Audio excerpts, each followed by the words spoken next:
আপনি যখন রিজিক দাতা কেউ নেই একমাত্র আল্লাহ ছাড়া, আপনি যখন মানবেন কোনো ক্ষমতাসীন নেই, কোনো নেতা নেই কে ছাড়া, আল্লাহ ছাড়া, এই কথা যখন আপনি বাস্তবায়নের দিকে যাবেন, তখন আপনি কিন্তু সমাজে সুস্থ থাকতে পারবেন না। ঠিক কিনা কোন? আপনাকে কিন্তু শেষ করে দেওয়ার জন্য একদল দাঁড়াই যাবে, কারণ ওরা ভালো করে বুঝছে কালেমার মিশন সমাজে বাস্তবায়ন হওয়া এর মানেই হল আমাদের চেয়ার থাকবে না।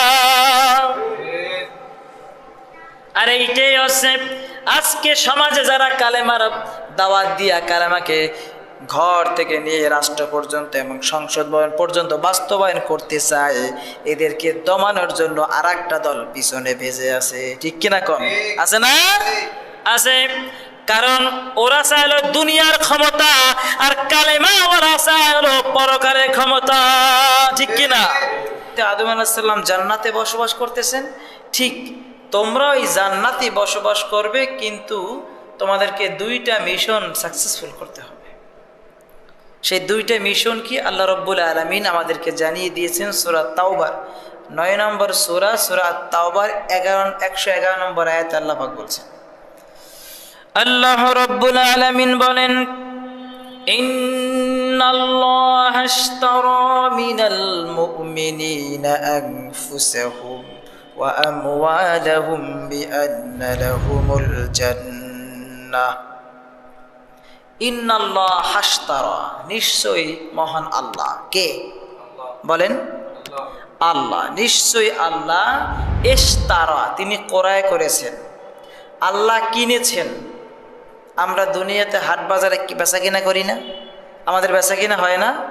আল্লাহ পাক কিনেছেন। ইশতারা, আল্লাহ পাক বলছেন নিশ্চয়ই তোমার মহান রব তিনি আল্লাহ কিনেছেন। ইশতারা, তিনি ক্রয় করেছেন মিনাল মুমিনিন, মুমিনদের কাছ থেকে। কাদের কাছ থেকে? মুমিনদের কাছ থেকে। আমরা কিনি না, বাজারে যারা বিক্রি করে ক্রেতা আছে না, তাদের কাছ থেকে আমরা কিনি। আল্লাহ রাব্বুল আলামিনও দুনিয়ার বুকে সকলের কাছ থেকে কিনবেন, ব্যাপারটা এরকমই তিনি বলেন নাই যে আমি সমস্ত মানুষের কাছ থেকে কিনেছি, মিনাল নাস বা মিনাল ইনসান, এরকমের আল্লাহ পাক বলেন নাই। অথবা মিনাল মুসলিমিন, যে শুধু মুসলমানদের কাছ থেকে কিনেছি, অথবা এরকম না যে মিনাল মুশরিকিন, এরকম কিছুই না। আল্লাহ পাক বলেন সমস্ত মানুষের মধ্যে আমি একটা শ্রেণী মানুষের কাছ থেকে কিনেছি, তাদের নাম হলো মুমিন। নাম কি? মুমিন। ইন্নাল্লাহ হাশতারা মিনাল মুমিনিন, পৃথিবীর মানুষ আমি মুমিনদের কাছ থেকে ক্রয় করেছি, কিনেছি। কি কিনেছি মুমিনদের কাছ থেকে?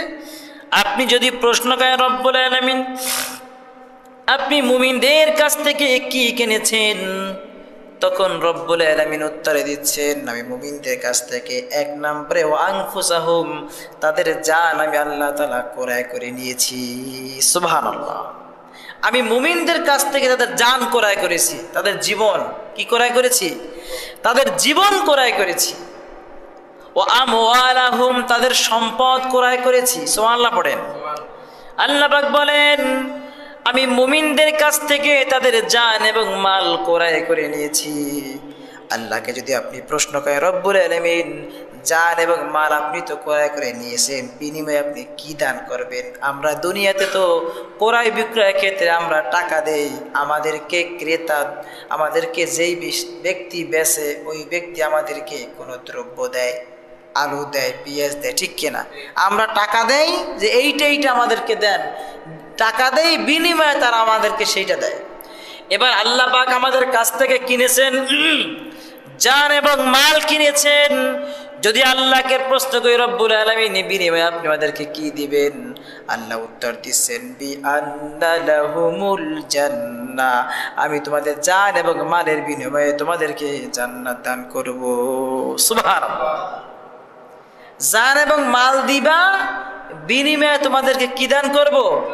জান্নাত দান করব।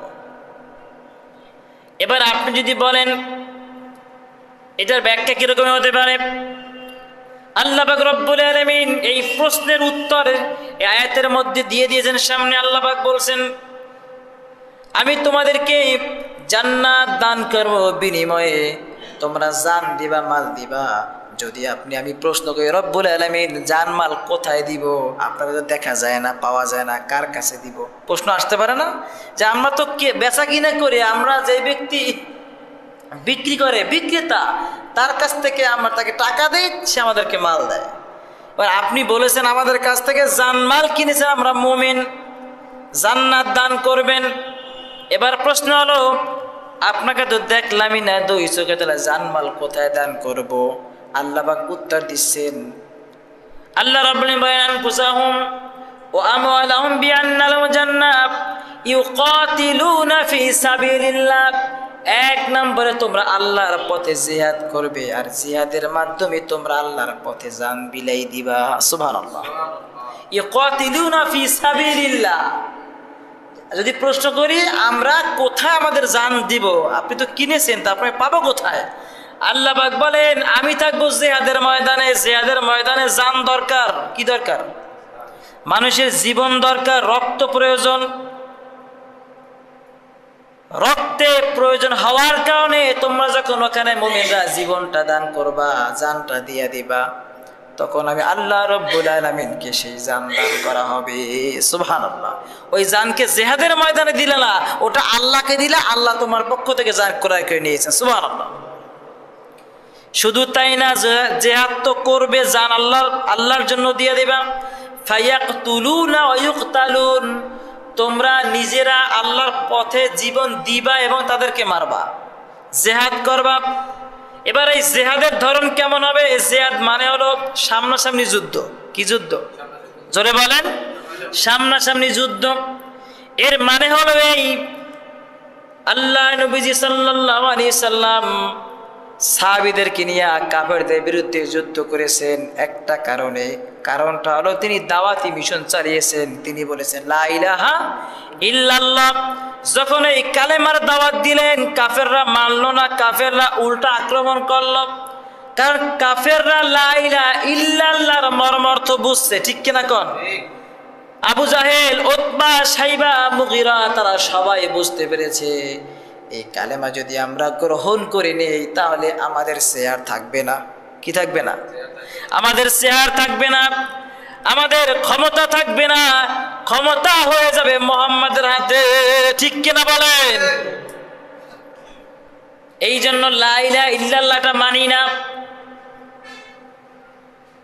এই দাওয়াতি মিশন সমাজে বাস্তবায়ন হোক, এটা আমরা চাই না, কাফেররা চেয়েছিল। আল্লাহ পাক বলেন আমার নবী এই লা ইলাহা ইল্লাল্লাহ মুহাম্মাদুর রাসূলুল্লাহ এই কালেমা বাস্তবায়ন করতে গিয়া কাফেরদের সাথে সরাসরি সামনাসামনি যুদ্ধ করেছে। ঠিক আজকের এই জমিনে এই কালেমা বাস্তবায়ন করতে গেলে আপনাকেও কিন্তু যুদ্ধ করতে হবে। কারণ সহজে মানুষ কিন্তু কালেমার এটা মুখে পড়ে ঠিক, কালেমার যেই শর্ত, কালেমার যেই মিশন, এটা কিন্তু মানুষ সমাজে মানে না। ঠিক কিনা বলেন? কারণ কালেমার শর্ত কি? লা ইলাহা ইল্লাল্লাহ, নেই কোনো মাবুদ, নেই কোনো ইলাহ, নেই কোনো ক্ষমতাবান, নেই কোনো রিজিক দাতা, নেই কোনো ক্ষমতা, একমাত্র কে ছাড়া? আল্লাহ ছাড়া। আপনি যখন রিজিক দাতা কেউ নেই একমাত্র আল্লাহ ছাড়া, আপনি যখন মানবেন কোনো ক্ষমতাসীন নেই, কোনো নেতা নেই, কে ছাড়া? আল্লাহ ছাড়া। এই কথা যখন আপনি বাস্তবায়নের দিকে যাবেন তখন আপনি কিন্তু সমাজে সুস্থ থাকতে পারবেন না। ঠিক কিনা কন? আপনাকে কিন্তু শেষ করে দেওয়ার জন্য একদল দাঁড়াই যাবে। কারণ ওরা ভালো করে বুঝছে কালেমার মিশন সমাজে বাস্তবায়ন হওয়া এর মানেই হল আমাদের শেয়ার থাকবে না।